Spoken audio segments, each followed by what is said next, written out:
So this video is more of a question to you. What makes sense? There's two things. One is the compulsions, emotional eating, binges, whatever you want to call it, like the behavior, the eating behavior. So that's step one. That's the first thing. That's easy to talk about. That's external, it's measurable, pretty measurable. The second thing, your higher power, inner child, compassion, connecting to your authentic self. This part for me, the spiritual part, is sort of hard to communicate in words. And I'm asking for your opinion on some of my thoughts on how to communicate this. I'm always thinking about how to communicate better. Being socially awkward was one of my biggest struggles in life. So it's still probably a little bit of an insecurity of mine. Like, how do I communicate? What are the right words?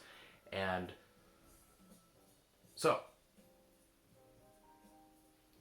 mindfulness journaling right before you eat, find your triggers, find your cues, see the patterns. You get data, you see the patterns. That's step one, okay? I have utmost confidence. You can get over emotional eating, compulsive eating. You can get rid of 95%, 95% by practicing journaling before you eat, studying those entries, identifying what caused you, what happened right before, and then just kind of getting better at that. Very, very straightforward, very actually easy. Not easy, but just like it's like a layup. Like I can help people with that all day long. And the second part though, so like the 5% that's remaining, right? So let's say you've practiced and now you're able to pass this first milestone. You're able to regularly journal before you reach out for that next chip bag. You're able to journal, you're able to catch that cue, you're able to catch that trigger, and you can largely prevent a compulsive eating experience. You can sidestep a binge. You can do that. If you do make a mistake, you're able to say, oh hey, like, that's not the worst thing in the world. I understand, like, I got busy. You can understand why, what happened, how to do it differently. Like, even if you do overeat, it's like, okay, like, it's not really a problem. It's like I overslept in the morning. It's not like, it's like, oh, okay, that's annoying, but okay, just got to do a little bit better next time and things will be fine, right? So like kind of the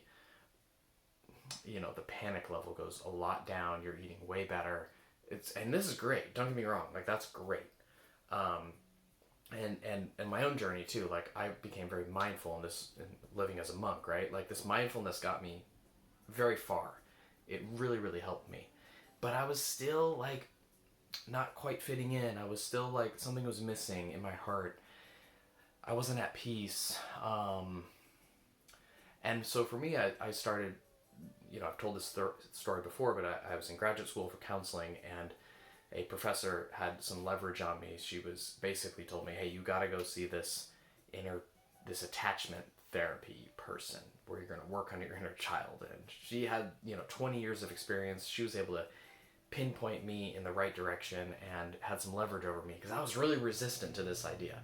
Very resistant to this idea. So, so she got me into there, and I started doing this inner child work, and that really kind of finally solved my deepest problems. It solved that hole in my heart. It solved that emptiness. It really was the final piece. And I struggle what to call this piece. I do. Is it compassion? Is it like, is it talking, like, we all have these different personalities and emotions, and part of this inner child work is learning to communicate with these emotions, like literally talking to them and listening to them. Is it talking to your inner child? Is it emotional work? Is it self-compassion? Is it inner healing? Is it connecting to your higher self, in the sense, like when you're able to talk with your emotions and you're able to kind of unite them, or to find harmony and balance, that your higher self can like emerge? Like, look at me right now. I'm decently confident these days and not that socially awkward. Like, my God, like, I was the loner who was stumbling over my words, and I've come a long ways, and it's hard to express these emotional things, like to put them into concrete words. So I'm wondering what resonates with you, right? Like, higher power, higher self, inner child work, self-compassion. They're all sort of more or less the same thing, but like, I guess the process, let me describe the process, so maybe this will help. The process is you have to create pictures and narratives with your emotions, with, if you have a rebel voice in your head, if you have a voice in your head that says, only have this amount, or fuck it, why not? Or if you have like these voices, or if you have these emotions in your body, like this anxiety and you don't know, or you feel helpless, or you get this like shivering and you're overwhelmed, um, you know, we have to create characters out of these. It's so important. Um, and that's it in a nutshell. You talk to these characters. It's like you're an author. It's like you're an author. You know how writers, they will kind of invent characters and they will sort of become those characters? Well, it's all in your imagination, right? But then you can kind of work out these issues. This is the 5% that is after the journaling part.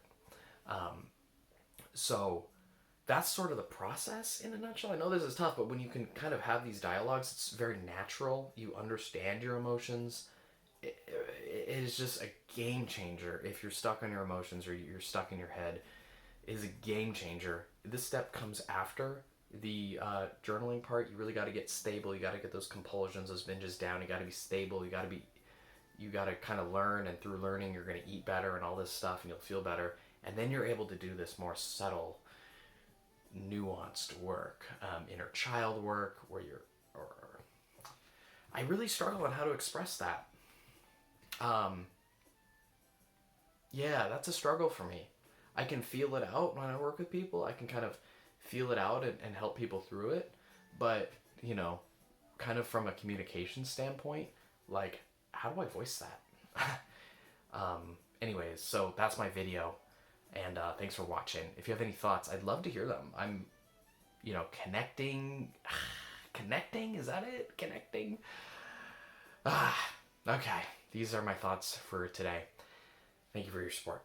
Namaste.